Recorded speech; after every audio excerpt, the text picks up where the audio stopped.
This podcast is proud to be part of the TalkSport Fan Network. TalkSport. Powered by fans. A very good evening to everyone. It's your normal Sunday night show on the ball, which we've been doing all pre-season. The show where we digest and talk about all the week's events. And boy, there's a lot to talk about this week. But we're going to get into that shortly.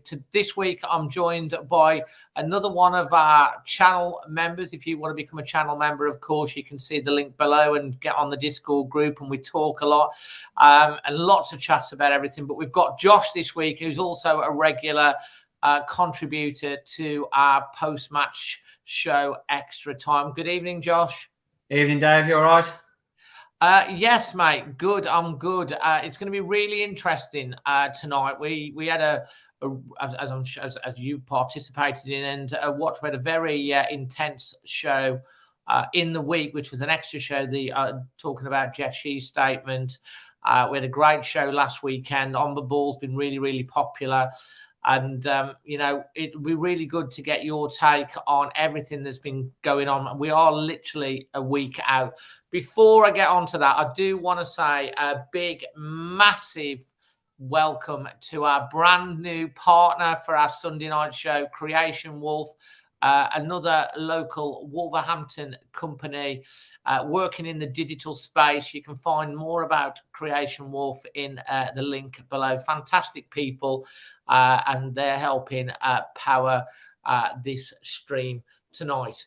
So this is the agenda that we're going to be looking at. Me and Josh, obviously, we're going to be talking about all the news and talking points surrounding Wolverhampton Wanderers this week.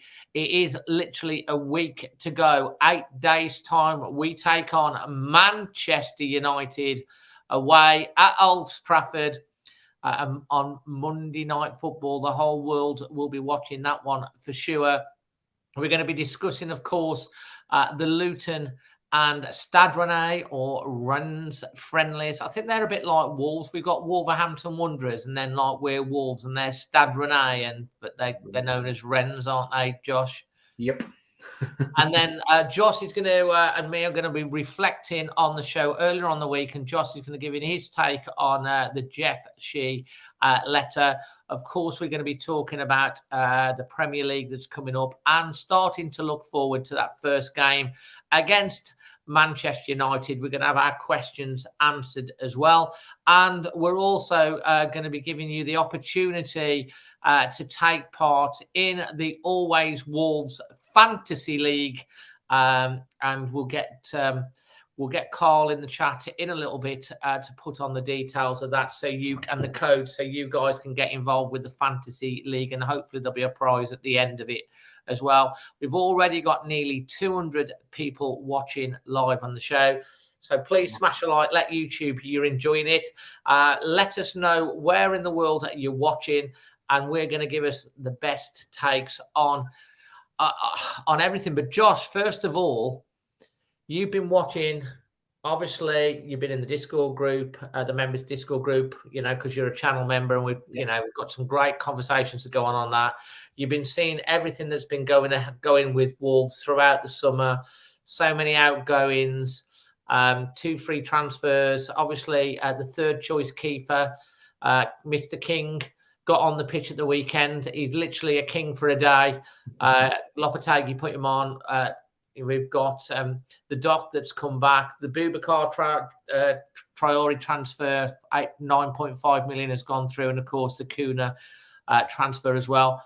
What is your take on Wolves' summer business up until this point? A bit in the middle. So I'm one of those, like I said to you before, where I want to see, you've got to give it to the end of the window before you do anything. But I nearly said Nuno then.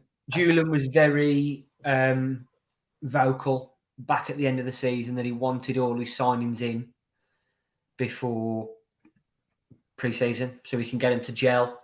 And we didn't really see any comings in apart from like the additional payments we've made for Cunha and Boubacar. Didn't see anybody come in until King came in Can't really judge that one because he's a squad reserve rotation player. And then Doc came in. I know that got a lot of traction and people saying, we shouldn't go back. People shouldn't go back to other clubs. But as me and my brother and my dad have said, Manny, my brother, if Doc hadn't played for us previously as a 31-year-old squad rotation right-back player who's had 3 years experience in the Premier League, you'd be over the moon with that sort of signing if he hadn't played for us before. I was happy with it. It was just partly because it was someone through the door, but someone who knows the club, like I said, has got experience. But the window in general at the moment, I'm a bit in the middle. There's still, like I said, Julian wanted all his signings in before the pre-season, which doesn't normally happen for many clubs. You see at West Ham, they signed no one yet. Palace are down there and potentially losing Elise in the next week. I don't think Forest have bought many in. So there's a few clubs that haven't done any deals yet. I think it'd be like the January transfer window where it will go down to the wire, where you will see a few people start to move. I still would just like to sign a centre half. And I potentially, if Pedence, I know he was in the squad on the weekend, but I think we're a bit light on wingers again, like out and out wingers, because we've only got Neto really and Pedence, who are like really out and out wingers. The rest of them, like Nunes plays inside right, Juan plays inside left. I do think we need another option out wide, so a winger and a centre half with the Doc signing come the end of the window. I'd say that'd be a successful window. Now there's the talk about Scott. I still think there's potential legs in that. But I know there was the talk of Kundl potentially going one way with reduced money for Scott, but that looks to be Kundl going out on loan to Plymouth now in the next few hours or the next few days. So we'll have to see how the Scott deal goes, see if anything does come of it, if he stays. But I know it was all mentioned that at Bournemouth they'd put another bid in, but the likes of John Percy had come back through and said no formal third bid for Bournemouth has come through. So it's a wait and see on that one to see what happens with him. Yeah, I mean, you make some good points there. I mean, you're quite measured with how you see. I mean, obviously, we always try to reflect the mood. I mean, the one in the week was very, very, intense. Yeah. I wouldn't say doom and gloom and stuff like that. Obviously, there's a bit of anger and stuff over the stuff, but we need to talk about this because we need to get, obviously you've talked about that. We've talked about the transfers going out, Neves, Cody, some good money's come in, quite a lot of money's come in. They haven't really spent any of it apart from, we do have to take a rain check on the fact that Boubacar Traore's money's come out 9.5 million. There's money going out for Kuna as well. Both of those players obviously are being made permanent in this window. And obviously you've got the freeze as well. But quite a lot of money has come in.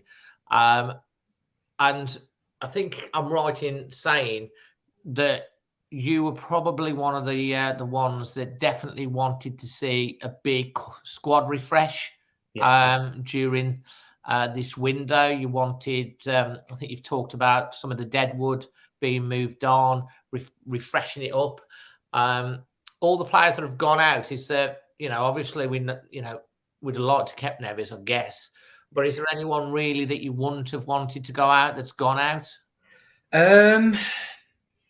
Who's gone? So Collins, Moutinho, Adama. We don't know what's happening with Adama yet. Has he actually signed for anyone yet? No, is he just boxing or what's he been doing? offered a few clubs, from what I've read. Offered a few clubs. I think maybe all FC have come in for him, haven't they? Yeah, and they're a big Saudi team or something like that. I don't know. There's talk of somewhere in Egypt as well. Very slippery customers they are. But why would he go to Egypt, man? It's like there was talk of it the other week. I don't know how much has come to it. I know someone's put Chiquinho going out there, but I know I put on the Discord the other week. He needs game time. You can't. You know what? Stoke didn't even have in their squad the weekend. No, they won yesterday, and I was looking for Chiquinho, and he wasn't even in their match day squad at all. I could see. So I know Hoover played. Hoover scored in the first 5 minutes. Yeah. Lembikisa wasn't even on the Rotherham squad because they were playing Stoke and he wasn't in there. Maybe they're not fully integrated. Yeah. Although I know Chiquino's played a few minutes, maybe he's picked up an injury. Notice that Leicester played yesterday. Cody was injured as well. Yeah, didn't play for them. But like, of all the players going out, is there anyone that you'd really say, well, actually, I really wish they hadn't have gone? There isn't one really that I'd say I'm gutted about going. The one that to me that didn't really, well, it makes sort of sense that he's gone, was Collins. Collins, yeah. I know there was people that weren't too keen on him, and his showing against Arsenal was shocking. But I think as a cover for Dawson on the, was he left-footed or right-footed? I can't remember. But as another centre-half option, there was an option there. It just means we've got to go out. We can't go into the season with 3 centre-halves in Toti, Kilman and Dawson. We need one more. And I know there was talk of that Elvedi from Mönchengladbach, where we've initially gone for a 7.5 million with a year left on his contract, and they now want 12.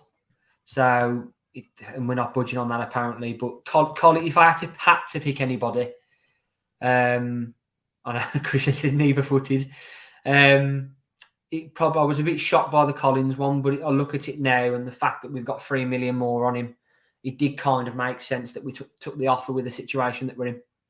I have been corrected. Apparently, Chiquino was on the bench for Stoke and came on. I looked and I couldn't see him, but maybe that's I wasn't wearing my glasses at the time, so that's probably why. So, guys, with regards to Leighton's come up with a question and stuff like that, with regards to any questions, if you save them for the end of the podcast, you can ask me direct questions, Josh direct questions, ask us both questions. We will do a Q&A at the end. So save your questions. Obviously, enjoy joining in the chat. If you do want your chat to stand out, if you do a super chat, not only does it help support the channel, it also guarantees being shown on the screen as well. So obviously, the players going out, you make some really, really good points. What is your thought on the squad as a whole as we stand right now, Josh? Where we're at? I think we've definitely got a bottom half, mid-table squad. I think that can push on and just have a decent enough season for what we've got. I've been looking. I know me and my brother's married. I still think Luton and Sunderland, Luton and Sheffield United will be the 2 teams that will be down in the bottom 3. It's just that third team. I can't name someone who is going to be that third team worse than us. Although I mentioned earlier, fancy football. I was doing my fancy football learning. I was looking through some of the squads and I've looked at the likes of West Ham. Like I said, no additions there. Palace, I think they're really going to struggle this year. Especially if they lose Elise as well. If they lose him, I think they could be in trouble unless they manage to bring anybody in to replace him because they've already lost Zaha. Because I think last year, when Zaha wasn't playing for them, I think Elise and Eze, they ran rings around us last year, then paired it. It's just that I think we're going to be bottom half, mid-table. So anyway, I think we'll be 12th to 16th, personally. As we stand at the moment. So, yeah. I watched the game the weekend, as you know, and we're going to come on to the games in a bit, but we are going to talk about the Jeff Shee and the Lopetegui situation before we get on to talking about the game and looking forward. I don't want to give it too much airtime because we gave it a lot of airtime in the week. Yep. And there's a few people here that are putting on a few things here. Sheffield United, Bolton, Luton, maybe even Brentford. Thanks F1 as well for the super chat, the donation. That's great as well. Appreciate that. A few looking at Forest as well. I mean, I've read reports about Forest agents' money and stuff like that. That they're not got to the end of the month, that article, because they that article went out and it was just headlined out they owe money. But when you actually read into the article, they've got to the end of August. It looks like they will pay it, but there's still that bit of doubt there, I think. Yeah, absolutely. Obviously, I was there at the starting 11. Then as they was bringing the people on, I was counting up. Let's see how strong our first team squad is in depth. and I got up to around about 19 or 20 players. When they were bringing people on, I was going, oh yeah. Then I forgot about Bentley, and I thought, we've got to have Bentley on as well because he is like, potentially a first team keeper with. You can't count Tom King, although he came on. He's a bloody talker as well. He is. He talks like Cody. He was telling them all what to do. He's built like a boxer. Maybe him and Traore can go into a ring and have it out. But like, I was surprised actually when you actually had the players on, and I didn't even count Pedence because I've counted Pedence as gone, and stuff like that. But like, you're bringing them on, I'm thinking 19. I was thinking, 17 or 18, but it's more like 19 or 20 players. And that was not accounting for Johnny Otto or Daniel Pedence either. Obviously, you've got academy players on the bench. So it's deeper than I thought it was when I was thinking about it. But I still think we're 2 or 3 players shy. And the worry is, as well, because you see the speculation, Nice are still thinking they can get Kilman. You see the things about Ryan Ait-Nouri. There's Nunes that's been mentioned. To me, they're all first-team players. Yeah, for me, Ait-Nouri, these last 2 games, I was happy for him to go as long as we got the right amount of money in the summer. In this window, because obviously you've seen me say now in the times on that Discord, Angers have got a 50% sell on or 10 million buyout. So when we were being offered 15 million, you're like, you've not even got back what you bought for him. But the way he's played the last 2 games, he starts out, as much as I loved Bueno last season, he starts for me. Well, we are going to get stuck into this later on in the podcast, Josh, because it's time to look at that starting 11, and we're going to talk about that after we've talked about the games. But you're right. He came on at half time for Bueno, who played really well. It was half time. First half. He was on, and he scored a fantastic goal. It was like the goals, like at the weekend, were like proper goals, like really good goals. And I'm like, if you watch the highlight video that I did on my channel, which is all of the goals, I say on the third one, where are the goals coming from? Yeah. Well, here they are from all angles. It was fantastic to see. We're going to get stuck into that because I've called this one, if you like your Star Wars, A New Hope ? Because after that, I feel like quite positive generally about things, but we'll get into it. And then we want to talk about the squad in terms of the opening match for the season. But I think we still, hopefully, that there's going to be, the way I feel about it, Josh, and I don't know whether you feel about it, if they bring in a couple more players during the this window, whether it's loans or they're playing chicken with Bristol City or whatever it is, and the cards or whatever it is, they're bringing the players, an extra bit of the squad, be a bigger squad than Nuno had, for example. And there's good quality across in a lot of positions, which is what Lopetegui wanted.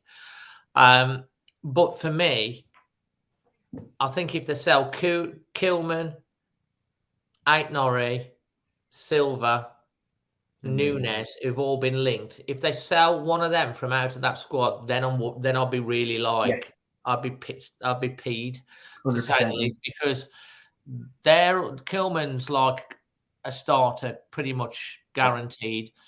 Nunes, everything goes through Nunes. He starts every game. We keep him. We had this discussion with my brother earlier. He's going to be the player this season. I really think he's on that right. If he keeps on playing on the right and coming in as like a centre attacking mid, right hand side, right attacking mid rather than a winger, or on the left, I think if he's on that right hand side and he's cutting in, he's going to cause a lot of trouble for a lot of teams. Yeah, and then you look at the likes of Fabio Silva as well. I mean, there's such a lot of love from the fans for Fabio Silva, basically singing his name. Look, Fabio, we love you. We want you to be here. You're welcome here. We want you to feel at home. I know there's all the talk about Fabio Silva, and he wasn't very committal in his interview in the week, from whatever reasons gone on before. But this is a different managerial setup. It's a different coach to when he left. And, he's a clever player. Yeah. He's always had a bit of something about him, Fabio Silva, in terms of like you can't teach instinctiveness, runs, but he's quite clever. He didn't get his goal, but he was involved in the goal. He made one mistake, which was the back heel. Yeah. In the wrong area. We used to see Adama try and do things like that on Pedence, doing these fancy flicks or trying to run the ball out in the wrong thing, lose the ball in the final third, and you often get punished. But other than that, it was really positive. So we're gonna poke that to one side. I want now for you to give your honest opinion on the letter from Jeff in the week, which obviously we've reflected on and thought about. Also Lopetegui, and also your feelings about Lopetegui that's been reported in the press that he's, again, considering his position, but also the fact that he did the interview without Wolves knowing. What's your your thoughts on all of those things at this point now, a week before? So, on the press release that come out during the week, it's been needed, but it's way too late. We should have had that explanation. Well, you still don't know what the explanation is, but you got the outlines of it. Earlier on, we needed it earlier on because it's just been up in the air. We don't know what's been going on, why we've not been spending. FFP this, FFP that. It needed to come a lot. It was never going to come early though, because that's the way they work. That's the way the business works with House, and it's kept well from what we're told and what we've seen before, and how other Chinese businesses run. It's kept quiet, and that's what it's done. And it needed to come out, and I think it came out when it did, because there's been a lot of pressure from the fans this week. Before the games had happened, there was a lot of pressure this week at the start of the week where we'd still heard nothing. There's been no permanent purchases made. And I still think it's slightly piping over the cracks of what is actually going on. Which we don't, that's the thing. We still don't know properly what is going on. I understand with the financial fair play, and like Jack said the other night, it could be a case if you look on next year and there's a whole host of other teams that are in big trouble. Villa will be one. And we could be fine with it. And you could look back and say, actually, this is as long as we stay up. As long as we stay up, because there is that doubt from a lot of fans that we could be fighting relegation again. If we stay up, we've stayed out of money trouble, and there's other clubs that are in money trouble that have stayed up, then you could hopefully, although you never know with Wolves, you could look back and say, oh, it was the right decision in what we've done. But you just don't know. You needed this. You needed this at the start of June. So too late. Yeah. Obviously a lot of in there with the stuff we already knew. On the Lopetegui interview, I'm on two minds with him coming out and saying what he's done. I thought in that interview with Gillian Balag, I thought a lot of it was what was already circulating in the media and especially on Twitter. I thought, I know a lot of people don't like him, and I've seen it on the Discord and not on Twitter that people don't like Gillian Balag. I don't mind him. I think what he comes out with on Twitter and stuff he's done in the past with Sky, he's usually a pretty good journalist. But I don't know whether anyone said they come and don't like him. They just think because obviously he's quite an affable character. Yeah. He's quite a jovial character and stuff like in that way. I think the way it was done, and it's like the tweets in May, it was like he's sort of an independent person, but he's not, because he's mates with Julian and he knows him really, really well. Wolves, when Julian was unveiled as manager, invited Gillam to come and walk on the pitch and do the interview and chat with him, welcomed him in. The media team got him involved. Obviously, the tweet went out in May, dropped all that stuff, which was basically the words that J-Lo wanted to get out there. Yeah. but probably didn't feel like he wanted to say it direct. He wanted the words so they know it was coming from his mouth to get out there for the fans to hear and to put pressure on Jeff or whatever thingy. And he's done that 2 tweets. And he got a bit of stick for that, really. You know, why are you putting your nose in and stuff and stirring the pot? And then, obviously, the interview with J-Lo in, which was very sensationalized. Go on my channel, clickbait in a lot of ways. Loaded questions. The interview, the video was fine. The audio was dreadful. Lopetegui was sat in the room and Gillian was sat out on the balcony. Yeah, there was no mic or anything there picking up. It was thingy, but obviously that came in. But that was obviously done again beyond Wolves' knowledge and media and stuff like that. That's the second time. So I think it's not that he's not liked. It's just that I think there's a little bit of underhandedness. You're trying to stir the shit. This doesn't help Wolves. All it does is undermine what's going on. It puts players off coming. It makes, because if the player's not certain that the manager's going to be there, why would they come? And that's why I kind of wanted your opinion on, was it wise that he did that? Is it a good thing that he did it? You know, what's your view as someone who's kind of fairly, level-headed and open-minded, like everyone is, but you tend to take a reflection on it, which is why I've got you on this week.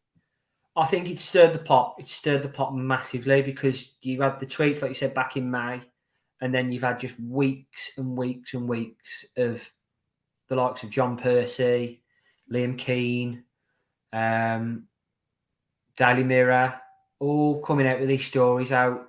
He wants to leave. He's fell out. And I think a lot of the crux of Julian going and talking to him with both the tweets and the interview they did the other week, I think the crux of the matter, and I know it was covered a few times on the group one the other night on the channel. I think the crux of it, I don't think there's a working relationship between the board, well, especially Matt Hobbs and Lopetegui at that level, then up to Jeff. I don't think at the moment there's been any. I think that trust has been lost between board and chairman. And the fans as well. You've seen it on the channel the other day. I thought that we were all told in November, December during the World Cup, Lopetegui's coming in. He's been told this. He's been told that. We'll look at rebuilding was the word in the summer. Overhaul, which they've done that bit, but they've not really started a rebuild. They've put the anchors on a bit. And could you argue that the 6 players coming in January is like half a team? Yeah, you could say that is, like they said in the press release in the week, that has probably hampered things. But to go out and basically get all the fans thinking, oh, we're getting some more, that's what it was. January transfers had happened, so that hasn't helped. But you're still in the back of your mind. At no point until this week have they come out and said, we're not going to pursue anymore. And that's the sort of things that it feels like. I do feel that Lopetegui probably shouldn't be doing what he's done. But I think if the working relationship's not there, he's going to go out somewhere and say something, isn't it? Yeah, I mean, absolutely. So you 6 for 1.5 of the doesn't do that. There's a few accusations that have been said that, and we covered this again on thingy, that a lot of people think it's outright lied. Is that your view?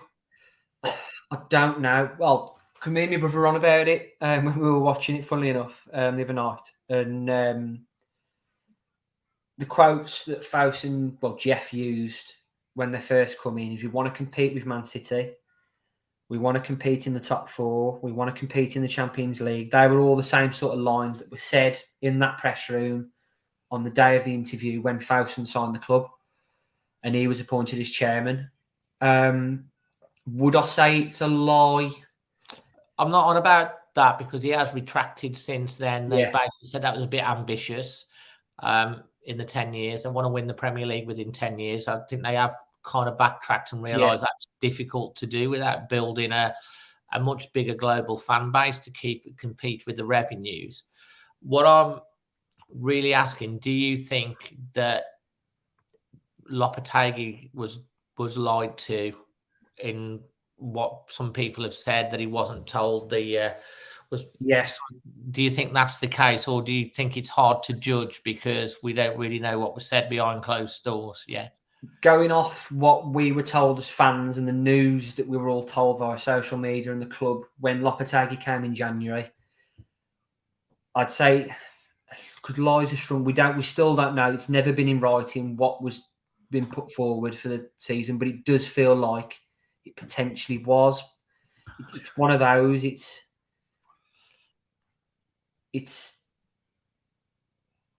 I don't want to say it's a lie, and I don't want to say it isn't, because we all got the impression that we thought January transfers to help him and then kick on again in the summer. There was never, unless anybody can find it, there was never anything in writing or press to say we were going to. Exactly. So, I mean, maybe that, I mean, people will have their views and we give everyone the thing. Some people think it's an outright thing. I've had other people that have left comments after that saying absolutely not. We've only really heard directly from one interview. We don't really know what was said behind closed doors. I think I've said it before. I think it's somewhere in the middle. That probably assurances were given. Yeah. And then, actually, we can't see those assurances. And obviously that's led to the frustration. And there's probably been some heated words been said. And then obviously all the media stuff, which I don't think helps really, because when we're in the middle of a transfer window and we want certainty going forward, seeing the manager at loggerheads with the chairman at any football club isn't a good look.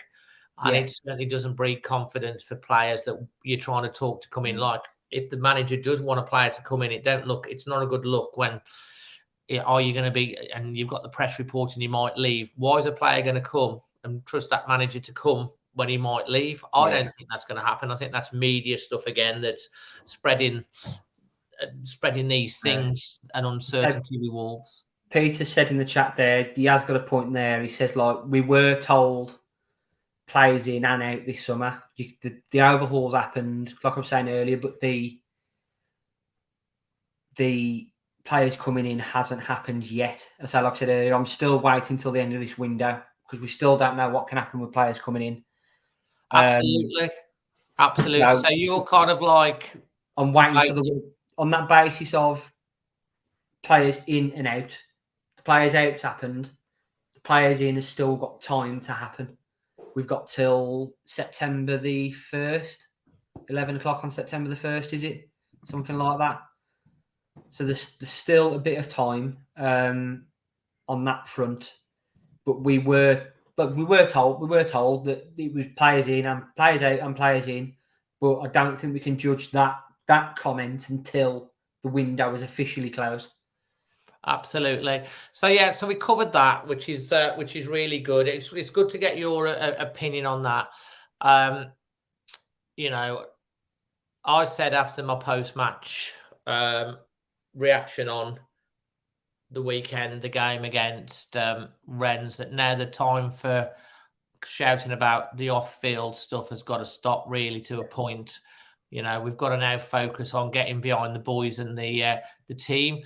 Before we get to that, we've got an Always Wolves Fantasy Football League. I think there's already 50 in it, which has been set up by one of our members, Carl. So if Carl can post in the chat the Always Wolves Fantasy Football League stuff, I'll post that on the screen for you. And if you like your fantasy football, you can get in the Always Wolves Fantasy Football League, and we'll see what sort of prize we can do for the end of the season. Right, let's move on from the off-field stuff now to the actual pre-season and the last week. Obviously, you've watched both matches. You were there against Luton. Rainy, miserable day. Yeah. And you were there. You watched, because you were going to the 100, you watched the game against Rennes. Could you give us your thoughts on the pre-season and how that's developed and up until this point? So these two games I thought were the first two games I watched, and what I'd seen on snippets of highlights and on other channels on YouTube and highlights on Twitter. I thought the first few games there was that still, same with the Celtic game, there was still that sideways, backwards, sideways. But then to come to these last two games at home, we looked a completely different team.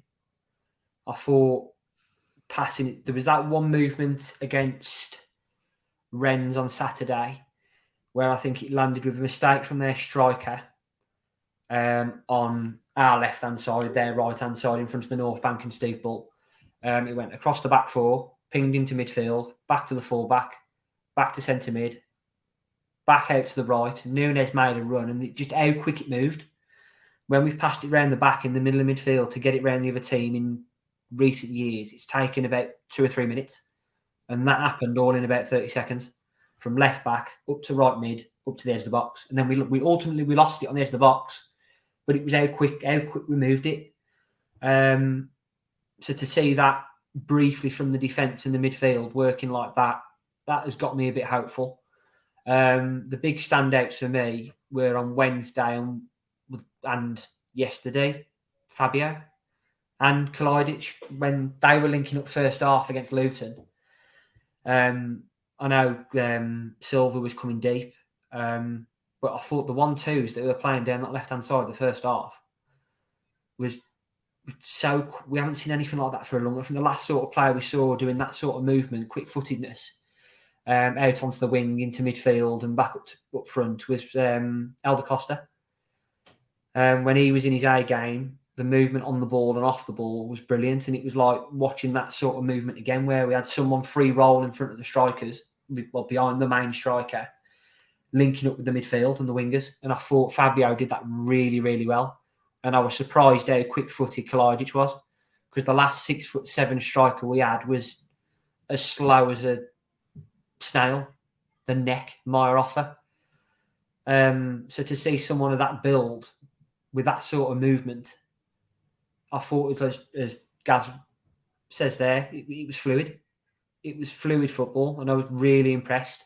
I do think, I was going to say United's going to be our next big test, but I'm walking out on Wednesday. I said to my brother, that's a 0-0 draw. I know people were moaning it was Luton, but I saw enough there on Wednesday night to say we'll be fine. I thought Doc came in on Wednesday night. When he started, I thought he played really well, to the point I turned around to my brother on Wednesday night and said, I'd start with Doc over Semedo. Yeah, I watched Semedo yesterday and said, I don't know now. I don't know who I'll play at the two of them. So I thought over the two games, when they both started, I thought they've both played really well. But I've been really impressed. These last two games, I've been really impressed. I think a lot of people have, and it's give us a bit of a lift after the week we've had. So it's making me look forward to the season again now. I wasn't looking forward to it this time last week. Mate, I've got to say, I started with watching.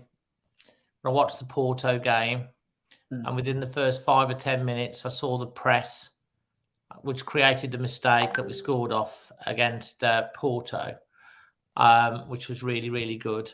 And I was quite impressed with that. We won that goal again, 1-0. Obviously, against Celtic, we didn't start very well against Celtic. With we were vulnerable for the high press with the ball over the top. We've sorted it out. Finished as the better team, and that was good. Against Luton in the night on Wednesday, again a lot of really good signs. The weather didn't help. I wasn't in the best of things. Yeah. I was worried about my mum on Wednesday night, so I did say it was uninspiring, but probably on reflection, it was a bit better than that. And then yesterday, honestly, I was like so impressed. The movement, the interchange between the players, how fast we were moving it, the overlaps.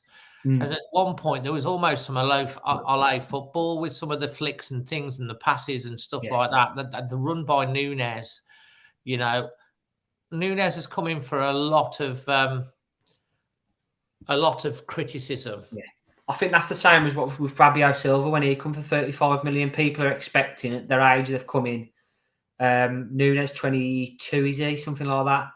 At 22, if it'd be 45 million, people are expecting a 22-year-old to be the final product at that age. It's not. Unfortunately, it's not going to happen. He's going to grow. We've seen many times before where a foreign player comes over in the first season, second season, they've been unbelievable. And I think we're going to get that this season with him. Well, that's the thing that I've thought. I mean, let's talk about the game yesterday. The starting lineup. Hodge has started pretty much most of the main games. He started again. He did switch in for Joe Gomez at the second in the second half. He made a few. He had 4 changes at half time as well. So I was quite impressed. The goal, wow! From a corner, I can't remember the last time we scored from a corner, but it was a great finish. He stood at the edge, run in, placed it into the corner. Brilliant goal. Obviously, they got their penalty, which was a bit dubious. Bit of a lazy tackle, I think, from Dawson. The way there was no need for him to stick his back leg out like he did, but it happens, doesn't it?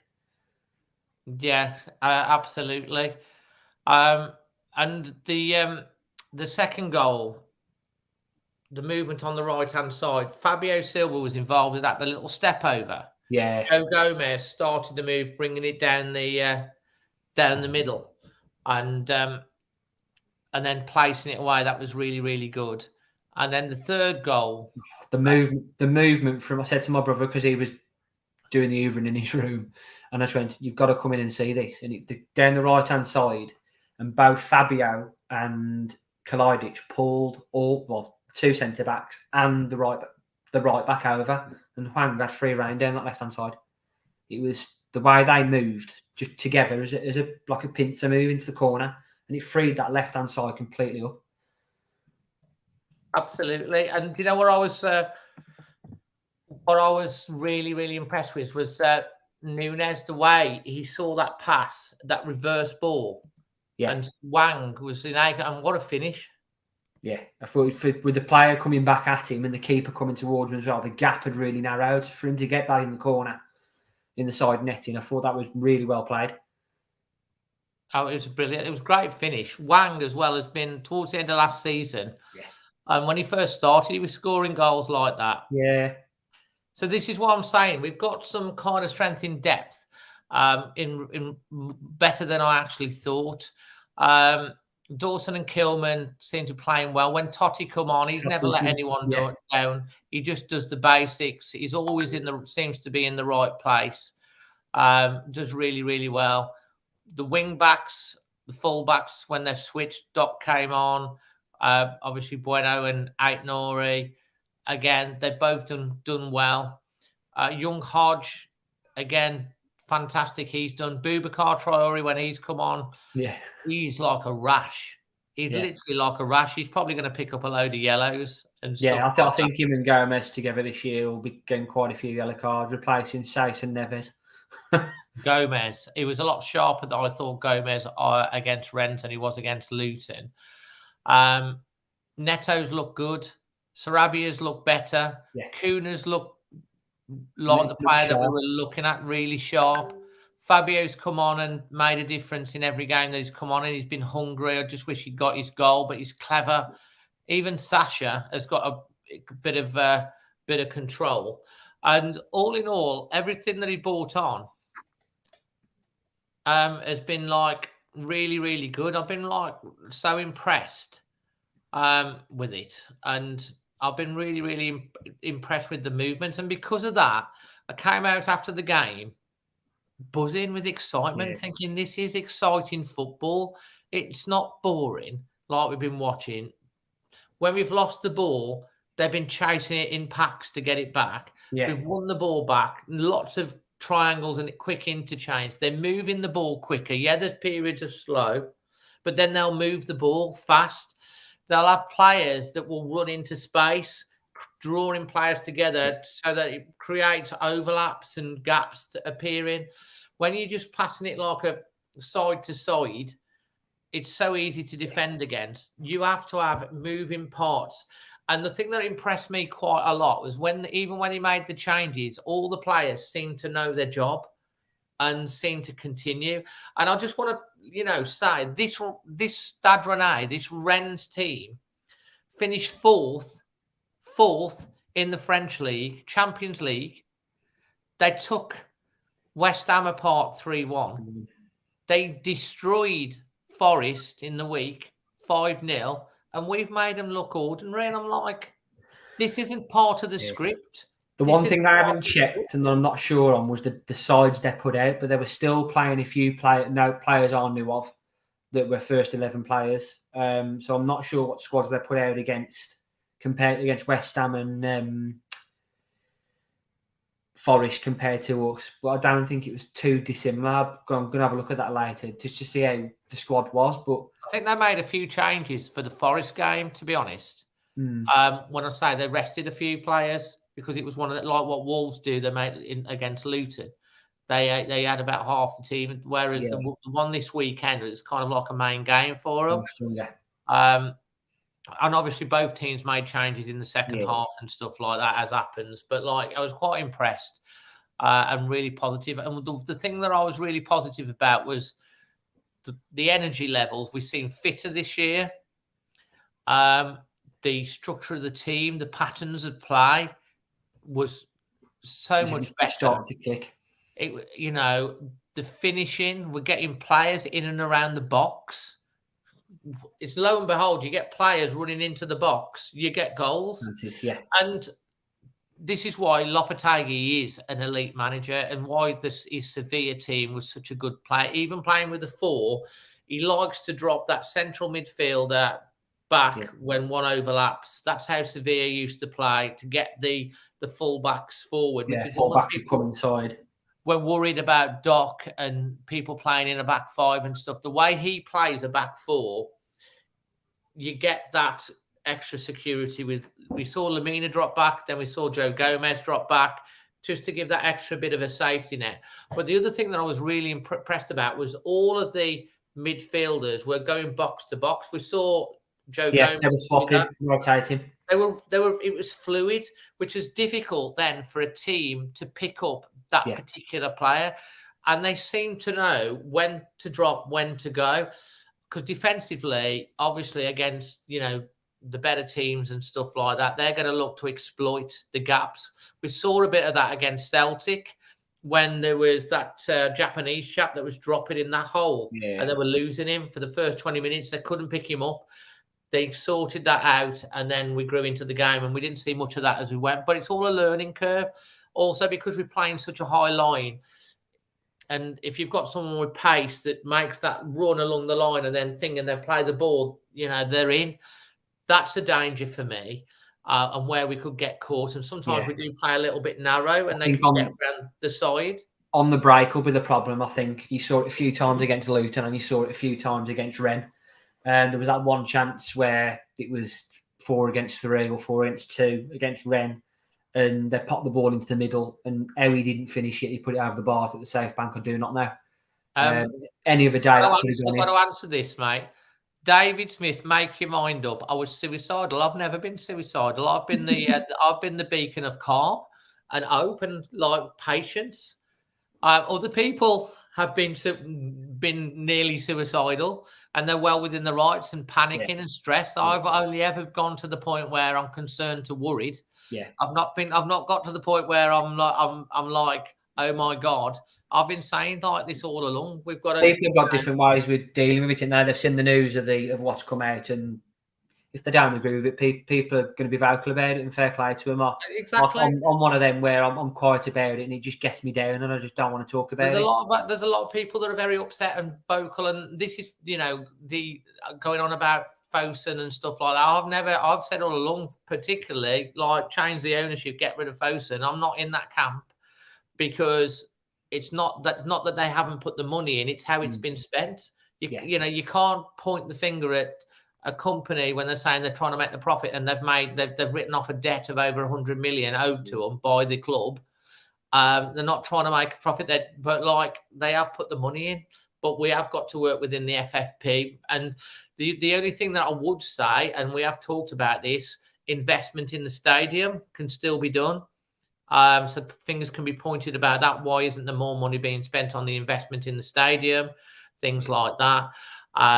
How's the transfer been spent? Since Hobbs has come in and taken over the reins from Scott Sellers, there's been a definite change in the transfer policy, less reliance on Mendes, and you've seen that by the players that have been coming in, which is what a lot of people were calling for. You know, and like on, we talked about with Jeff on in the week, is it time for him to move on? Not saying no, there should be any hatred towards him, because let's face it, after January, everyone was singing about Jeff Shealy's Lamborghini and how much money he was throwing around. And now people are going, oh my God, he's in a space opera. Has there been bad decisions and things that have happened? We all agree. I think that's right. How much truth or non-truth has there been? We'll never know. Some people have a more extreme view on it. Do we think probably, and do Fosun think it's probably time to change the leadership at the top? I think they think that as well. There was a plan in place. That's not happened. We'll have to wait and see. But now is not the time to carry on over that. We've got to talk about the team. And during all of pre-season, I've been talking about how positive I've seen the team playing. And the manager has clearly been doing a good job. It does not seem to me like a manager that wants to leave this club, because he's passionate on the touchline. He's worked hard with his staff to get this going. I can't see, unless, which is what I do worry about, unless they sell the likes of Nunes or Kilman or Aitnori and a couple of those from under him, that would literally pull the rug out of all of his pre-season plans. And at that point, you'd think, why am I bothering? Because you're just pulling the rug from under me. If that happens, that would be, I think, dangerous for the owners. I think the main two, I've just looked at it earlier, I've been impressed with Aitnuri, so I would be a bit annoyed if he went. We definitely need cover, because I think as it stands, apart from centre half and wingers, we've got two per position. Nunes, for me, we've got to keep Fabio as everyone. Those three, and Kilman, the four. So Aitnuri, Kilman, Nunes, and who did I just say? Fabio. Yeah, well, that, for me, there might be bids that come in and we don't know what's going to happen. But, like, you cannot pull the rug now after all this has gone. We have got all of the work that's gone into this with the key players. You cannot pull the rug from under the manager now by selling anyone else from that squad from under him. I think if any four of those go, maybe, but that's it. I think if they do sell any of those four, I think that'd be. I think he'd go personally. Well, you can understand that, because, like, at the moment, you can see a team that's fluid, that's looking more confident, that seem to be playing for each other, that seem to be getting on. He's definitely a taskmaster. Aitnuri was bombed out from all accounts because he was late for training and he's got a bad attitude in training. He's put him out in the cold. He's brought him back into the squad, and he seems to be performing. You know, if he's getting, you know, more than the parts out of this team, and we've got good quality, that's what a manager and a coach should be doing. And I see that, and I'm excited for it. For seeing, I think from seeing the pre-season games and the quality of opposition we've been up against. You know, you look at Forest, lost 5-0. West Ham have been struggling. That, you know, you look at some of the other clubs that are, and some of the other fan bases that are in meltdown. West Ham, Forest, Crystal Palace. You talk about them. We're going about our club, but if you look wider, there's a lot of other fans that are not so happy around. And at the end of the day, it's the team on the pitch that are going to perform. And if they're performing and playing like they have done, we'll give anyone a game. And I'm really looking forward to the United game. Are you going to that one? Yeah, I'll be going to United. I've got the week off that week, so it's fell quite nicely with it being on the Monday. Absolutely. Save your questions for the end. I just want to talk about the post up. This is the Premier League. This is the fantasy football thing. So if you want to join the Always Wolves fantasy football, just use that link, the Fantasy Football Leagues, and use the code NIFQ6. Me and Josh, I'm sure we'll get onto that. I'm not a big fantasy footballer, but I'll get already on it there. Laugh. I'll do my team this afternoon as well. So if you've joined the Fantasy Football League, we'll try and get a prize for the end of the season. Let us know in the comments that you've joined.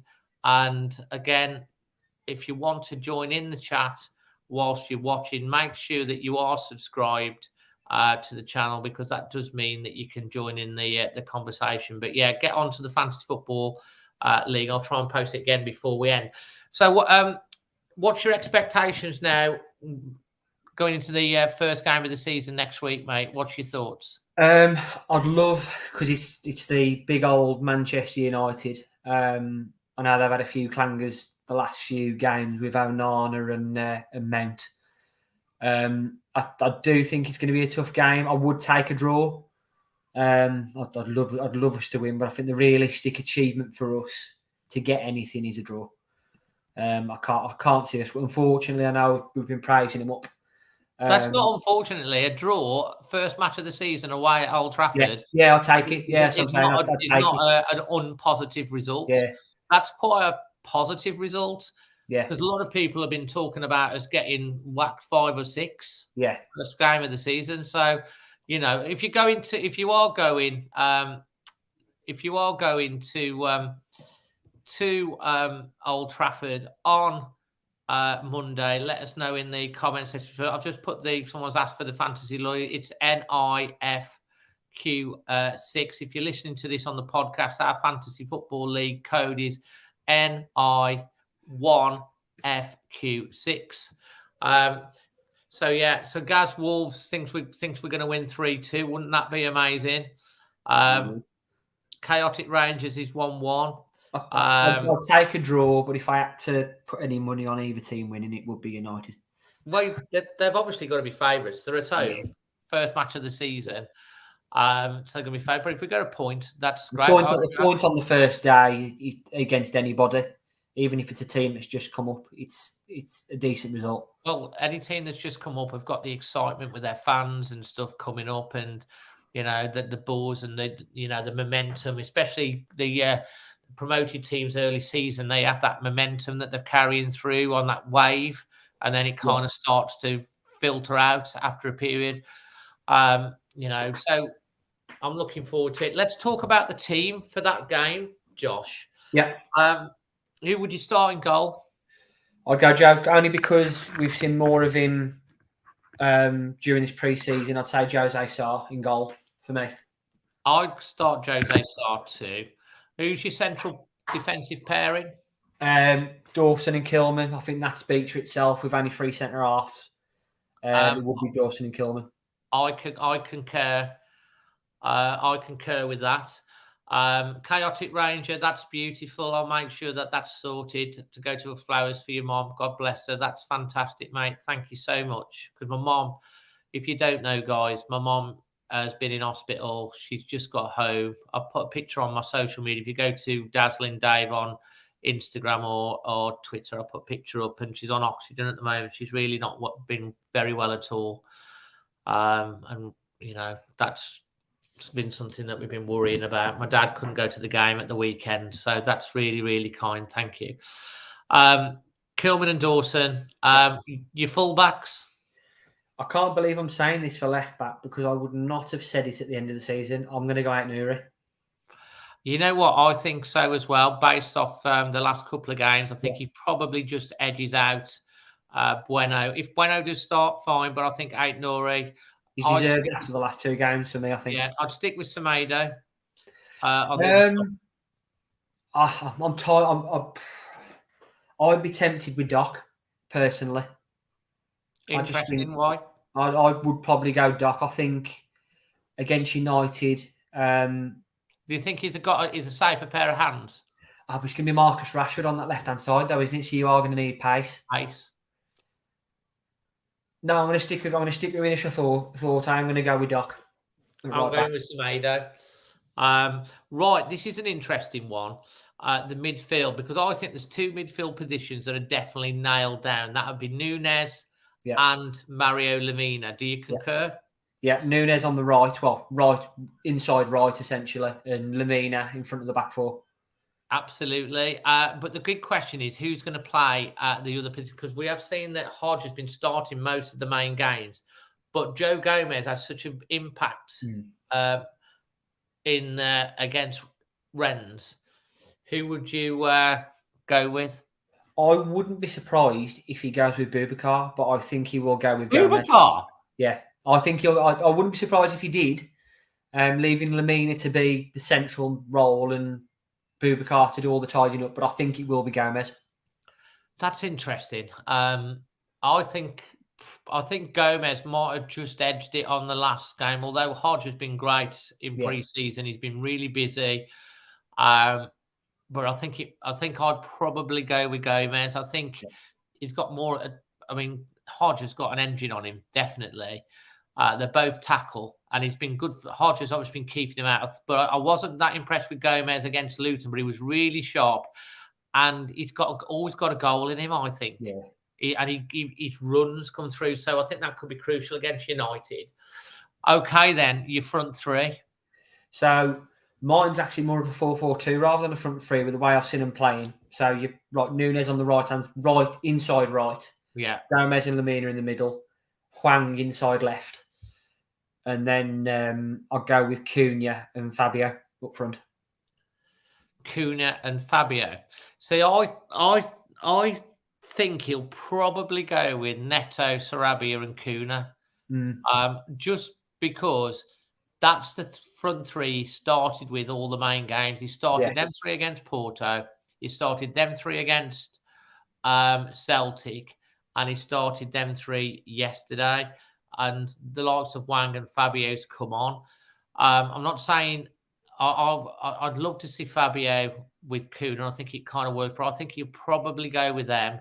Yeah. But I really would like to see Fabio, but he might see that Fabio comes on and makes that impact as what he's been doing. Yeah. And Hwang probably as well.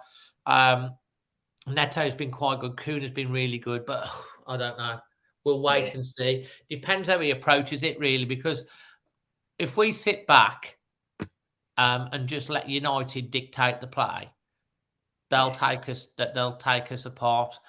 What I want to see against United, and obviously we'll have the match preview. We will be doing a talk we will be having a show Sunday night before the game as well. So make sure you subscribe, got the bell for that, because we'll have a night before the game chat so we can really delve into it.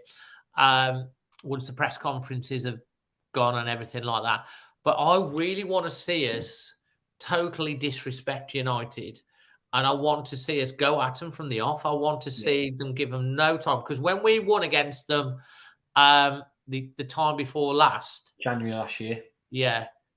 They didn't know what hit them and they never recovered. And we controlled that game. Moutinho eventually scored the winner. And I think you can get at United. And if you can get at them and push them back and get them on the back foot and quieten the crowd, which isn't that hard to do at Old Trafford. To be fair, when we played them back in May, I thought they made a fair good noise, to be fair to them, in those two corners. Yeah, no, they did. This is what I'm saying. We've got to quieten them down. Yeah.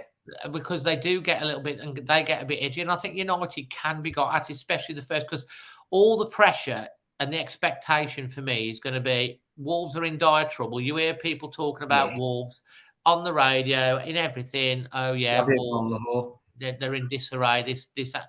I think we can go under the radar, because we've seen Wolves playing in pre-season, and I don't think they'll see what's coming if we have that attitude. I think we can go there and they'll be, this isn't what we were predicting from Wolves. All the United fans pretty much are going to be thinking it's going to be a walkover for Wolves because they think we're falling apart. Yeah. And I think they could be in for a shock, but we've got to get at them straight away. And I like the fact that we're pressing them and been pressing. We've played 3 teams that are in the Champions League who are quality teams, and we've caused them to make mistakes. And if we play like that and don't let them get on the front foot, then I think we could cause that. As Sutty said last week, let's get bloody Kilman or whatever coming out with the bloody flag at Old Trafford and going bang, put that flag down and go, thou shalt not pass, bring it on, and we're going to obviously they're not going to bring the flag out, the Wolves flag, but that would be bloody cool if they did. But like, they need to come out with that mentality. Right, we're going to give you a game, and I think we will. Right, guys, we're coming into the last bit of the show. So this is the bit where you can ask questions of me and Josh. Just to remind you, the fantasy football, I'm placing it, the link there. It is November Iguana, not sure that's right, 1, Freddie, Quebec 6. That's the code. Let us know if you've joined. Can someone tell me how many likes there is on the video so far? We've had over 300 watching live in the show, and then let's drop your questions for me and Josh to finish the show. And if you do want to ask a question, just make sure that you are subscribed to the channel, because you can then there's no secret word.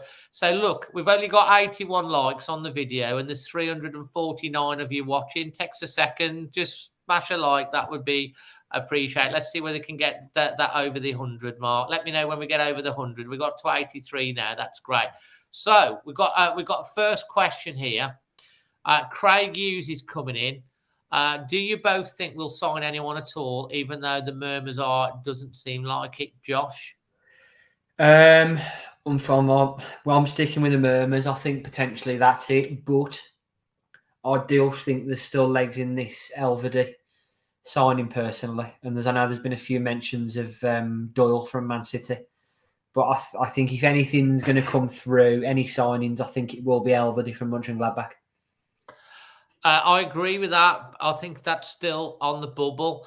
I think there'll still be 2 or 3 signings coming in, and I don't necessarily think that they may all be permanent signings. Wolves have used very, very successfully in the past a loan to buy option. And I can see that the market does tend to move towards the end of the window when the dominoes start to move and the one player moves from there. That means they'll let a player go. You know, some clubs will brinkmanship with the cost of what they want to sell a player for them. When it comes down to it, it's like, well, you get the money now or you're going to lose down later. I think there'll still be potentially 2 or 3 players that will come in. I think there could be some loans. We might even do some business on the last day of the window this year. I still think that there will be players going out, but I'm hoping it'll only be like a Daniel Pedence or a Johnny Otto. And Johnny Otto did all right the weekend. He looked fit and stuff. But if they want to get an extra bit of money in, that's as far as I'm going to go. I don't want to, as I've said before, please don't sell any more major first-team players. I don't care what offers, how much money they offer. We need players of quality on the pitch, and you cannot, at this stage, pull anyone out of that squad for me. But I do think there'll be a bit of business coming in. Leighton Harris wants to know from both of us, do you think our away form will improve this year? It's going to be an hard one to judge. It's going to be one of them again, I think. I think we could potentially still struggle away. It's too early doors to even talk about that. I think personally it's going to be get the first few away games out the way and judge from there. I'm going to come out, Josh. The answer is yes. The answer is not if and but. Yeah. The answer is yes. We were bloody crap last year away from home. We won 1 game against 10 men. And then we won another one away in the last minute against Everton. If we can't improve on that, we really are in trouble. So the answer to that question is absolutely yes. Starting with United next Monday, we're going to get at least a point. Come on. Let's have a bit of positivity for once, Josh. Come on, let's hear it. Yes, it's going to improve. Yes. Yes, it's going to improve. Yes, it's going to improve. Ethan wants to know, are we in trouble if Fabio leaves? Yeah. I don't think we're in trouble, but I think we can what our goal scoring opportunities. and they would have to bring someone else in for definite. If he goes, there's definitely got to be another striker coming. So let's hope. Peter, how much more money in do we need so we can buy no freeze? I think they can. I personally think if they wanted to, they could probably spend now. Yeah. But I think if they get 9 million for Pedence and maybe 5 million, 6 million for Johnny Otto, another 15, I think we could probably see us spending 10 to 15 million maybe. But it's all about value for money. But we'll wait and see, because they might be playing this game, whereas we're completely broke, we've got no money. Come towards the end of the window, they've actually got some in the dosh, and they're getting better value, because let's face it, Wolves board have been lambasted in the past for paying over the odds for players, maybe Mendes players with line in his pocket, and people don't like that. We've seen them pay over the odds, probably, Guedes and players like that, whereas maybe towards the end of the window they might miss out, but they also might get a gem for a good price. On Guedes somewhere, though, I have seen a few murmurs that because Benfica are potentially getting that striker sold for around 70 million, that they could be then forced by hand to take Guedes off our hands. Who's that, Benfica? Yeah. Well, I hope so, because that's going to help, because he's £30 million wasted just sitting doing nothing. I was gutted with that one. Yeah. I rated him before he signed, but he's done absolutely nothing. I know, he just didn't settle and didn't want to be here. Who should be captain for me? I like Dawson, and I've said Dawson all along, and he is vice captain because he took the armband off Kilman, but I think Lopetegui's sticking with Kilman. Yeah. So, yeah. Apparently, we're on to 93 likes. We can get past 100, I'm sure. What position do you think we need? This is from Williams 98. Do we need to improve? So for me, it's the two that I said earlier. I think centre half, we definitely need one more centre half, and I think we still need one more out and out winger. Yeah, definitely. I think we need another centre half for definite, and another forward. I'd like to see as well. Let's think. Position trending right now. Jokes and funny clips. Love it. And a member as well, who's a member of the channel, participates in the discussion on Discord. Position at Christmas, Josh? I am going to go 14th. I'm going 12th. 12th, and then we'll push on for top 6 next. Not that kind of way. Dave and Josh, would you be happy with one defender and one striker? I think we've just said that, yeah. I think one defender, but I don't think we'll get a striker on the basis that we've already got 3 on the books that have cost a fair bit of money. Yeah, forward. 112 now. Thank you if you've liked the video. Appreciate. How many points we're getting from the first 6 games of the season? Josh, I'll just read to you the actual first 6 fixtures. United at home, away, Brighton at home, Everton away, Palace away, Liverpool at home, Luton away. So I think I've just calculated that to 8. So none against United. I'm going 1 against United. 1 against Brighton. We're going to start. We're going to beat Brighton. That's 4. 3 at Everton, so that's 4. I'm going a point. That's 5. A point at Palace, so that's 5. We're going to beat Palace. So I'm going 8. Nothing against Liverpool. We'll probably lose to Liverpool at home. We're due to. And then because it's my birthday weekend, 3 points against Luton, which is 8. I'm going Luton away, a point. Although I can see us winning. So how many is that for me? I've gone 9, 1, 4, 5, 8, 9. So I'm going 9 points. I've got 8. Going 8. So we're there or thereabouts, aren't we? I love the Japanese. Let's just have a look. Okay. Dave and Josh, it's from Mark Totti. Who do you think? Do you think any work will ever be done at Molineux? I increase the capacity. I know there was talk, was it last summer or the summer before, where they were doing that temporary stand the other side of the South Bank, but I think anything permanent, I don't think that's ever going to happen under the current ownership and investment. But I think that's partly down to the council as well, because I think the thinking from Fowson is if there's any ground developments, with it being the council's land, that they'd have to chip in with some, and I don't think the council's going to chip in with any of it. I'll ask you a straight question. We talked about this a couple of weeks ago, and I was really shocked. You probably would watch that. Yeah. When I said, like, if we can't get the work done at Molineux without reducing the thing, would you now as a fan, accept moving to like the M54 if it meant getting a state-of-the-art stadium with all the infrastructure around it and all the revenues that it can bring in, a new Molineux there? Would you accept it? Still, the idea of the M54 move, I think the fact it moves 2 miles up the road with nothing else around it now. If they built round it. If they built a few pubs and hotels and everything else around it. But I am leaning more and more towards move. There's a lot of fans, surprisingly, that are kind of leaning that way. I think we all want it to stay where it is. There's no doubt about that. It's our spiritual home. It's been there forever long.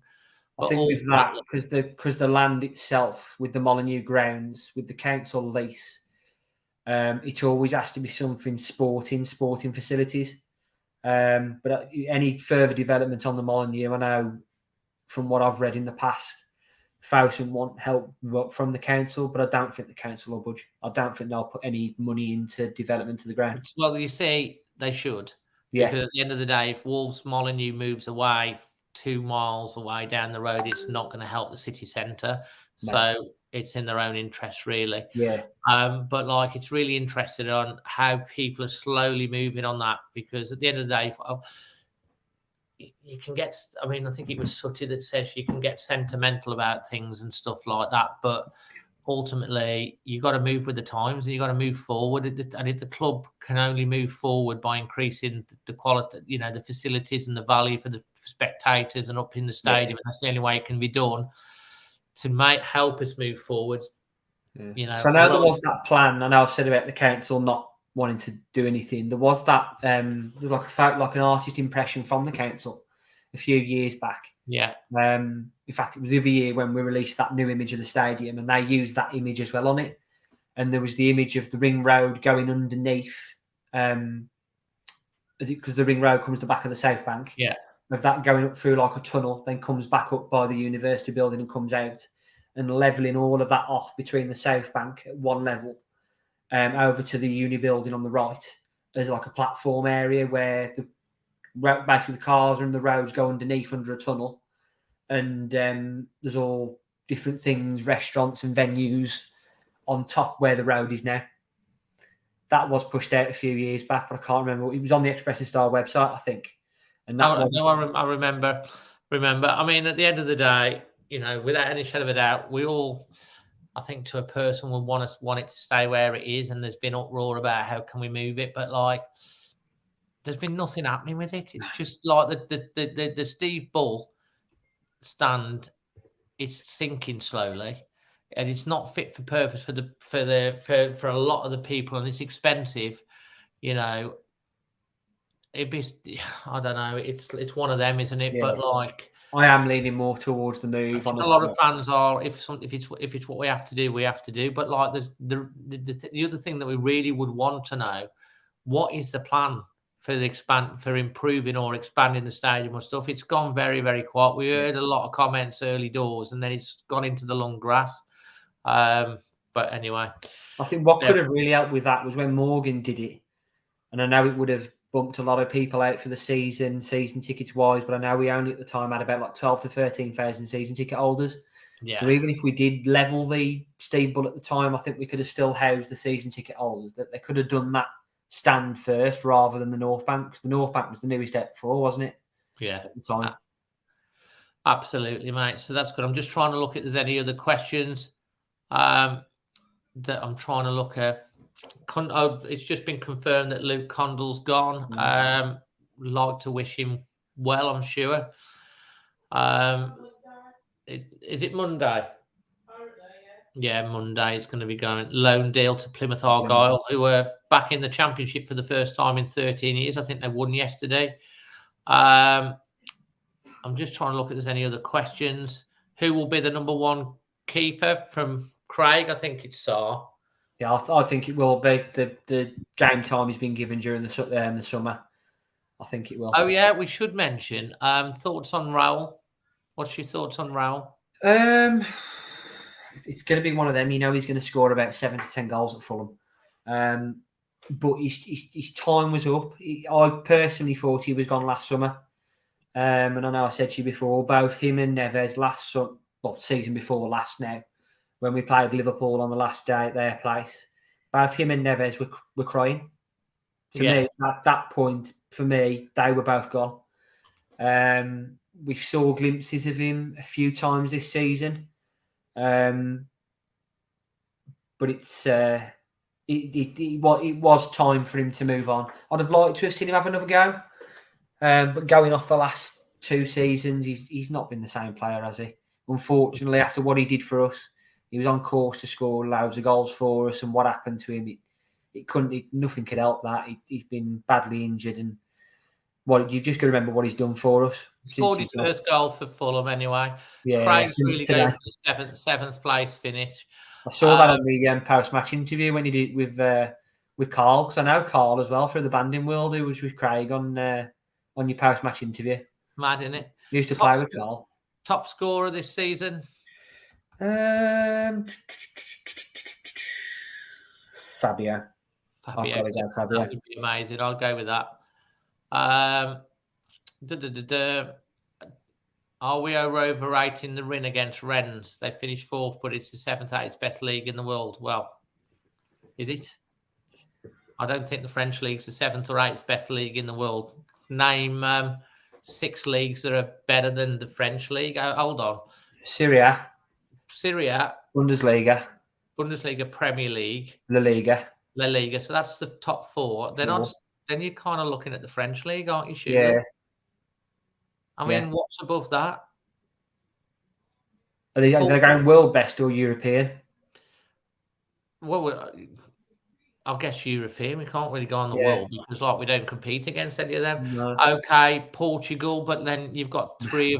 I think the French league's probably above probably on a par with the Portuguese league. The Dutch league, no. I think they're about the 5th in the Europe, but there we go. Liquor paint. I'm just running along. Oh, Chris, that word has been banding around Twitter for post this. Hold on, not that. Hold on. I need to try and. You need to post it, Emma, for me. I can't get it off there and then post it on the things. So if you can post it, I'll get the producer to post the link, and then I'll put it up on the screen. Basically, Jason Guy, who is one of our podcasters, joins us regularly on the Always Wolves podcast. He's got does a lot of fundraising for charity. His daughter's disabled wheelchair was stolen whilst on holiday. Terrible. We've put together with one of the members. We put together a crowdfunding to raise the money for a replacement, and then the rest go into charity. So I'll put that link up in a minute. I know it's kind of done really, really well. Lots of people supported that, and we did. It does a lot. So if you want to make a donation, you can. I'll put that link up in a bit when I see it come up. Going back to the leagues, Dave, I've just checked. In both world and Europe, French is 5th. There you go. So there you go.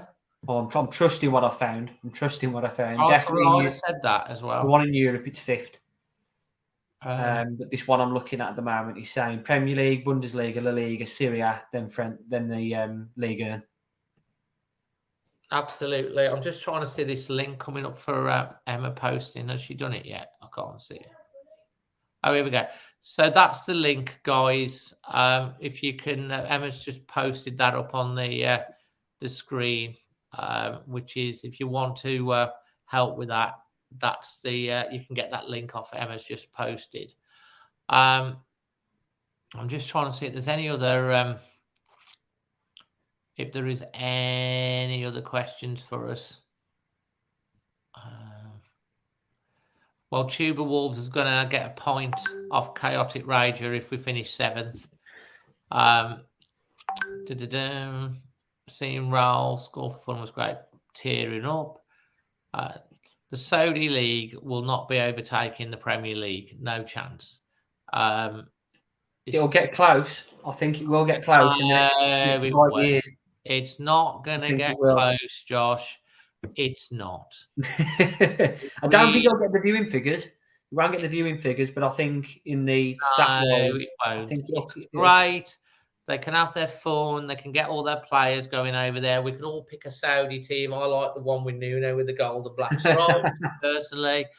Maybe I'll do a video on it. We can, but yeah, they can buy the players and stuff, but you cannot buy history.